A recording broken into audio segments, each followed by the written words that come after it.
All right, man. Peace. So the last video got cut off. So I just wanted to pick up at the point that I was making because Charlie Rose, he started to get on Gayle King a little bit for her simplicity. So let's see what goes on here.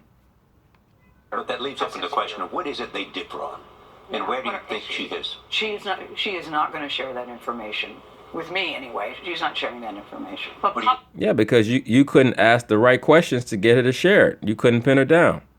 But What do you think? that's between her and her dad. But what do you think? I think about climate change, certainly. I think about gay rights. I think some of the immigration ban. So now she just said that Ivanka Trump would not share with her what the differences are. So Charlie Rose said, "What do you think?"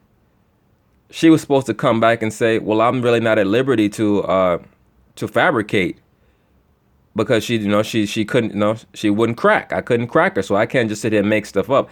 Instead of her having the integrity to do that, she's gonna sit here and just make stuff up, right? Because she's using her woman's intuition to guess what she thinks Ivanka Trump would disagree with her father about. And she assumes that because she's a woman that she would disagree with her father about gay rights and quote unquote Planned Parenthood, which is really just forced or promoted abortions, not only for population control, particularly on the so-called black community, but also in veneration of the god Baal. All right, that's really what the promotion of abortions is about. The god Baal or Molech, you must sacrifice children to that god. All right, that's what's known as child sacrifice. All right, he demands a sacrifice, and that's also touching on, some of you brothers have asked about what do I think about the Washington D.C. kidnappings. That's all that is. And that stuff has been going on for years. It's nothing new. It's just the media is covering it different. And even the police chief said it. If you do any research on the case, even the police chief said that this has been going on for years. There's no upswing in the disappearance of so-called quote unquote black and brown children. All right, it's just that the media is covering it differently. And like I said before, it's really just that stuff been going on for years. They take those kids and they kidnap them. They take them out into the woods and they sacrifice them to Baal. All right. Might sound far-fetched, but that is what goes on. They take them and they sacrifice them, or they sell them into child sex slave trafficking, which is very, very big, not just in America but across the world. All right, but so that's what goes on with that. That's why they keep taking those little children, and also they do it for the organ trafficking. After they kill the children, they take their organs and they sell them on the black market, because a lot of people might not know this. Some of y'all might know this, but the organs of so-called black people is very, very highly prized in the black market, so-called organ trafficking, because our organs have much more vitality than the other races. All right. And that's also kind of what the movie Get Out was going into. All right. The vitality of the organs of the so-called black male and female. They're held in very, very high regard. It's almost like having a steak. You have regular steak and then you have Kobe beef, what they call Kobe beef, which is the highest level of beef. That's what the so-called black male and black female's body and organs are viewed as. They're viewed as the top of the line. Also, we have certain chemical processes that go on in our bodies that don't go on in the bodies of the other races. All right. So that's why they're so highly prized. And also, like I said, a lot of the children that get kidnapped, they get sacrificed by a lot of satanic witch covens to Baal or whatever term they use for that god. Some of them, like the Wiccans, the Celtic satanic covens, they call him Cernunnos. It's a woodland god with the deer antlers instead of Pan, which is the goat god. It's the same. It's the same entity. They just have different names and a different version for him. But that's all that's going on. They kidnap those girls. They either sell them into child sex slave trafficking or they sacrifice them, and they also sell their organs on the black market. All right, that's what that's about. Planned Parenthood. And certainly Planned Parenthood, but she is not going to say that. And these women, they get so caught up in that Planned Parenthood because they just want to have the ability to do what they feel like doing. Like I said before, the energy of the female is always predicated on anarchy. That's where they get their power from. Certain people might disagree. It just is what it is. That's why you don't see any females that are that sit back and are crafters of laws and structure and order, right? That's just not what they do. And any female or male simp that says something different, you're just trying to push a propaganda or agenda. The strength of the woman is as a support, as a nurturer, right? That's the beauty of a woman. That's the strength and the energy of a woman, is as a support, as a nurturer, right? That loving energy. That's the strength of a woman. It's not in administration or construction, leadership, things like that. That's not their strength. They try to force it. All right. But most of them really don't even want. That's why a lot of times you'll see these females that work in corporate America, they're stressed out and bugged out of their mind because they're trying to live out a role that's not really them.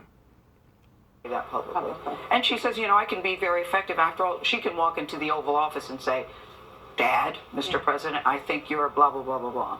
Really interesting. We have a lot more to come with that. Yeah, on your planet, that's what she does. In our next half hour, we have a lot more to come to speak with Ivanka Trump. There was so much to discuss.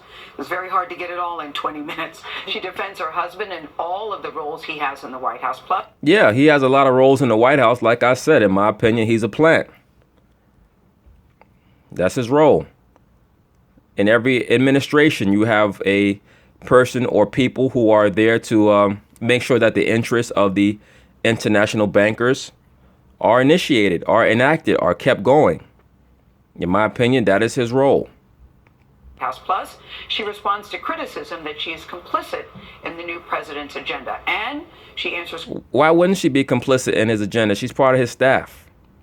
questions about keeping her fashion business separate from politics. It's all ahead on CBS this morning. A former Anyway, Only on CBS this morning, we have more of Ivanka Trump's first interview as assistant to the president. She had to put her own business career on hold in order to work for her dad. well, no, she had to put her personal business on hold so that she can go into another business. All right. That being siphoning money through the political process, which is what will make them even bigger billionaires than they were before.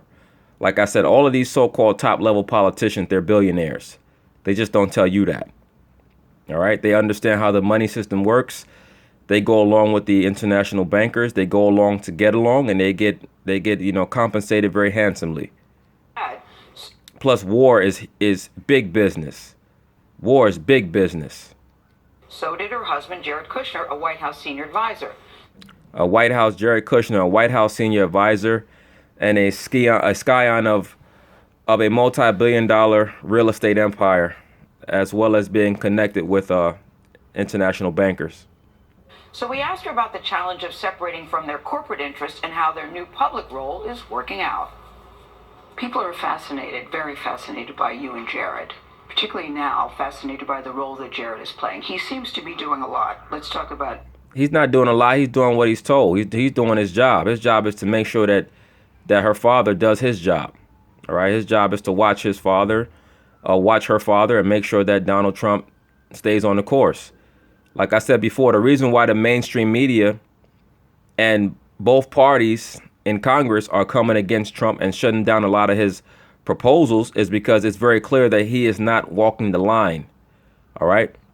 A lot of those congressmen are plants. Right. They're there to make sure that the agenda of the international bankers is enacted and kept going. Right. If not, they're going to come out in the media and they're going to demonize the person that's stopping the agenda from coming to fruition. That's their job. About dealing with Mexico, China, running an office of innovation, brokering peace in the Middle East. He's now in Iraq. How is he able to do all of that? And what are his qualifications? That's the other thing people are saying. How can a person who has no military and political experience be involved on such a high level in this administration? Easy. Follow the money. Follow the money. His job is to make sure that the money keeps getting made. Right now, they're trying to build up this beef between Russia and America because that's how the international bankers get paid. They get paid through war. Why is that? Because countries must borrow money from the international banks in order to wage war. That's also how they get other countries that are rich in natural resources to conform. All right. They want America to go abroad and fight these so-called Middle Eastern countries. Why is that? Because America must borrow money from the international banks in order to wage war. Then they go abroad. They plunder these countries of their natural resources. America gets paid by being able to implement certain businesses and corporations to monetize these natural resources. And thus they're able to pay back the international bankers. So everybody gets paid. War is big business. You know, a lot of people would say the same about how could somebody successfully win the presidency who had never been engaged in politics, and my father did that, and Jared was instrumental in helping his campaign succeed. So, you know, Jared is incredibly smart, very talented, has enormous capacity. He is humble in the recognition of what he doesn't know, and is tremendously secure in his ability to seek informed viewpoints.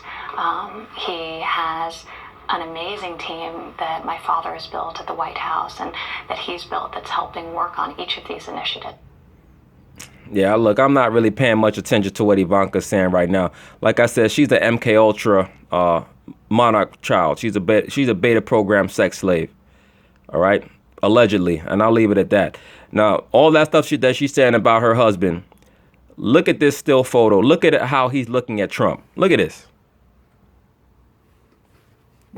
Now, does that look like the face of a man who is the underling to this man here? It looks like he's looking at him and saying, look, man, you better make sure that you stay on point and that you walk that line. Or I'm going to report back to the people that I report back to, and it's going to be problems. Allegedly. Initiatives. So, you know, the myth that he's operating in a silo is just that. Yeah, right. No, he's operating in a silo. All right. We hear the phrase complicit, that Jared and Ivanka are complicit in what is happening to the White House. Can you just weigh in on how you feel about that? There have been articles, there have been parodies. What do you think about that accusation? What does that even mean? What's happening in the White House? What does that even mean? If being complicit is wanting to be a force for good and to make a positive impact, then I'm complicit. I don't know that the critics who may say that of me, if they found themselves in this very unique and unprecedented situation that I am now in, would do any differently than I'm doing. So they wouldn't, because if they got into the position that you're in, then they realize how things really work, and they know that they either have to toe the line or they get removed out the way. That's just how it goes down. I hope to make a positive impact. I don't know what it means to be complicit, but you know, I hope time will prove that I have done a. And she says she doesn't know what it means to be complicit. She shouldn't have said that, because now the liberal media is going to jump on her and say that she doesn't know what the word complicit means. A good job, and much more importantly, that my father's administration is the success that I know it will be.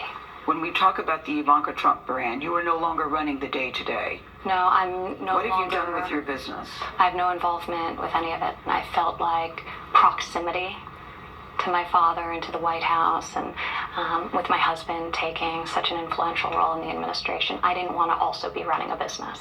So I put it into trust. I have independent trustees. I have no involvement in its management, and its oversight, and its strategic decision making. But the trust. Yeah, but that's a damn lie. Stop. You don't just put a multi-million-dollar business into trust and have no idea what's going on with it.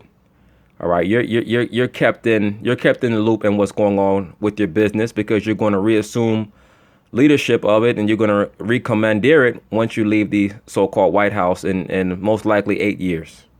The trustees are family members, right? Your brother-in-law and your sister-in-law? They are, So but they're completely independent, and I'm transparent about that. Can you see from the public point of view, yes, you put it in trust, but its family members are thinking, well, is she really not involved? Do you really not get on the phone and say what's going on? Do you have no involvement whatsoever? I take a legal document very seriously, and I wouldn't go through the pains of setting this up if I intended to violate it. Did you think about selling the business? Because the name of the business is Ivanka Trump, had I have sold the business, an independent third party would be able to go around the globe today. Now, by the way she answered that question, shows you that she thinks that Gayle King is an idiot. All right? And that shows you that Gayle King did not even research enough about business law to, number one, know that what the name of her company was and what it would, what it would precipitate if she was to sell that company to somebody else and they were able to make money off of her name, which is part of the brand. So you could tell she's looking at Gayle King like, you're an idiot.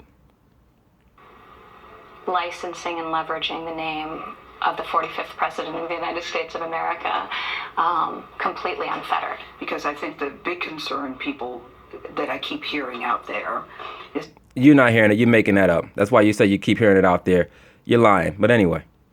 Is that the family is benefiting financially in their own personal business while your father is in the White House in all sorts of ways. I would argue that if I had not come to Washington, D.C., and if I was in New York growing my business, I would be doing far better than by placing the restrictions I have placed on my team and ensuring that any growth is done with extreme caution.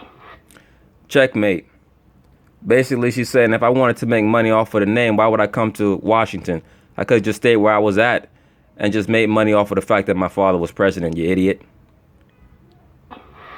So, just practically speaking, if my interest was making money or growing my business, I would do far better to completely disengage and do exactly that. Exactly.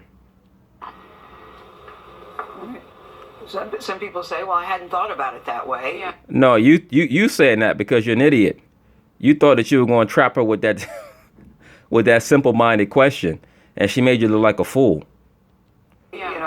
It was interesting to see the reaction in the room when she was speaking. And it's clear. Sitting there looking like Ronald McDonald with all that damn makeup on it and a big floppy red wig. Clear that she's thought about these questions and these issues. Yeah. I don't think that she knew what we were coming to ask. She had some idea. Now, see, she knows that she got embarrassed in an interview, so now she's saying she knew what we were coming to ask. No, you just had weak questions, and you did not anticipate her responding to your silly questions with intelligence, and you got embarrassed. We didn't really discuss. There was nothing that was off limits in the interview. And you're asking. So if there was nothing that was off limits, how could you say that she knew it was coming? You're asking what everybody wants to know. Yeah, right. And she wanted. I think, Charlie, the reason why she wanted to do the interview. There's so many misconceptions about her, how she operates, what she does, and how she lives the way she lives. And she said, I just really want people to see I'm not trying to break the rules, change the rules. I'm following the rules, and I want people to know that's what I'm doing and being very transparent about it. And she also wanted people to know that she's not a complete idiot, right? And she definitely proved that in this interview, at least in juxtaposition to your silly questions, she proved it. There's something to be said for delivering advice in private. Yep, you're absolutely right. In our next hour, the president's... Yeah, whatever. But anyway, I just wanted to show this interview just to show, just to give people an example of what happens when somebody who is well-schooled and well-trained goes up against a so-called member of the mainstream media. She easily could have got Ivanka Trump if she actually, if her brain worked outside of that small funnel of liberalism, right? There's things that she could have asked her about. There's things that she could have cornered her about if her brain functioned on a more microcosmic level, but it doesn't, right? Everything with her was about her own personal agenda. You see, she kept talking about climate change and LGBTQ and Planned Parenthood, all this nonsense, all right? But anyway, peace.